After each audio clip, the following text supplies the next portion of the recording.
আসসালামু আলাইকুম সম্মানিত ভিউয়ার্স, আশা করি আপনারা সকলে ভালো আছেন। আমিও ভালো আছি আলহামদুলিল্লাহ।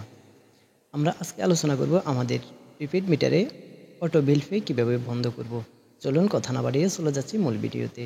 ভিডিওতে যাওয়ার আগে সবার কাছে অনুরোধ, এখন যারা আমার চ্যানেলটি সাবস্ক্রাইব করেন নাই চ্যানেলটি সাবস্ক্রাইব করুন এবং পাশে থাকা বেল আইকনটি অন করে দিন, যাতে পরবর্তী ভিডিওর নোটিফিকেশন সবার আগে পৌঁছে যায় আপনার ফোনে।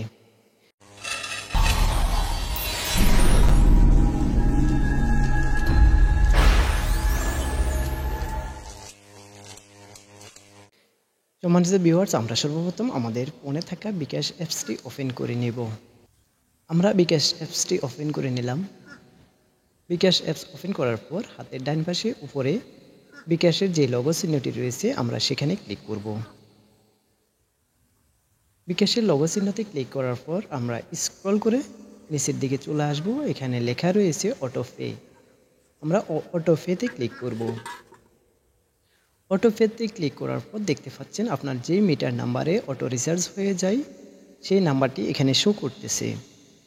সেই নাম্বারের ডান পাশে লেখা রয়েছে ম্যানেজ। আপনারা ম্যানেজে ক্লিক করবেন।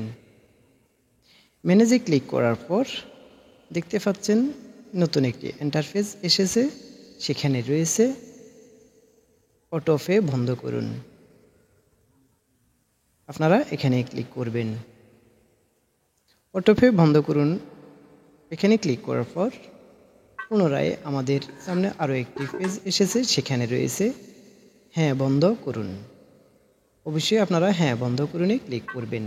হ্যাঁ বন্ধ করুনে ক্লিক করলে আপনাদের যে মিটারে অটো পে হয়ে যায়, অটো বিল পে হয়ে যায়, সেই নাম্বারটি এখান থেকে ডিলিট হয়ে যাবে, ম্যানেজ হয়ে যাবে। দ্বিতীয়বার আপনাদের এই নাম্বারে কখনো অটোভাবে আপনাদের বিকাশ থেকে টাকা রিচার্জ হবে না। ধন্যবাদ। আমাদের আজকের ভিডিওটি এই পর্যন্ত। সবাই ভালো থাকবেন, সুস্থ থাকবেন। দেখা হবে পরবর্তী কোনো ভিডিওতে। অবশ্যই চ্যানেলটি সাবস্ক্রাইব করে মাসুদ টেক টিপস ইউটিউব চ্যানেলের পাশে থাকবেন। ধন্যবাদ।